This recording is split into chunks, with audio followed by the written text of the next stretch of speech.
Hey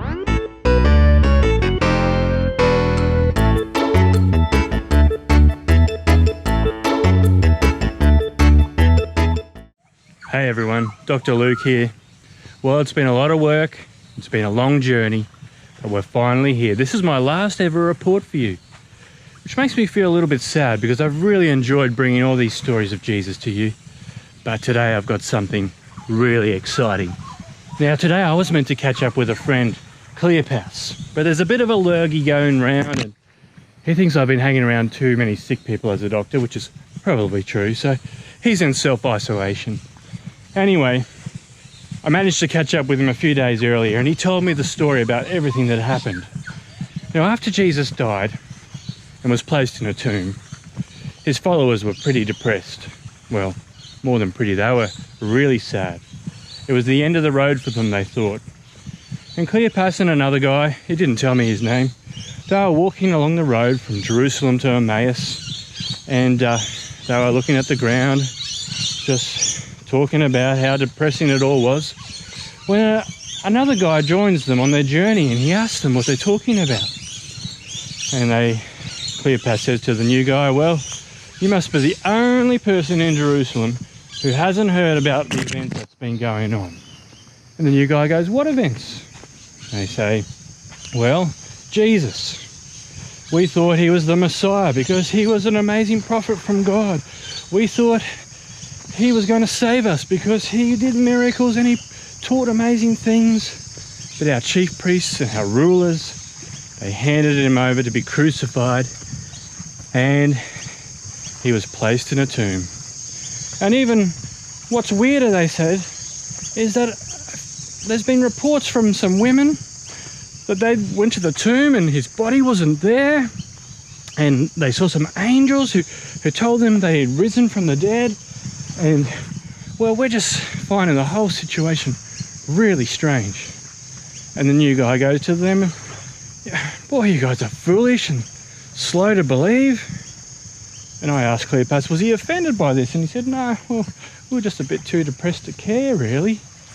And then the new guy goes on to explain that the Messiah had to go through all this. He had to suffer and die and rise again and then enter his glory.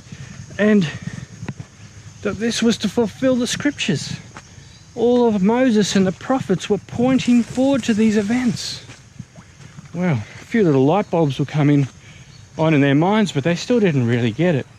Anyway, they got to their house and the new guy said he was going to go on further, but they insisted he stay with them for dinner because they were finding this conversation just so interesting. Well, he decided to stay with them and he was sharing the meal with them, and the new guy starts breaking bread and sharing it and praying and sharing it. And at this point, they realized it was Jesus. They had been walking with Jesus the whole time and that he had in fact risen from the dead. But at this very moment, Jesus disappeared from their midst. Well, they were like scratching their heads. How could this happen? Why didn't we see it earlier? But they were so excited, they decided to get up and run all the way back to Jerusalem, which was about 11 k's. And they're not fit guys, so I'm impressed that they even pulled it off. But they got there and they found the other disciples, and the disciples confirmed that Jesus had appeared to them, that he really had risen from the dead. Well, that is exciting. That is exciting. Jesus has risen from the dead. It's been witnessed by so many people. And you know, that gives us hope. That gives me hope through tough times. It gives you hope through uncertain times where you don't know what's going to happen. In life or death or in health or in sickness, you can follow Jesus and know that he's the one who beat death.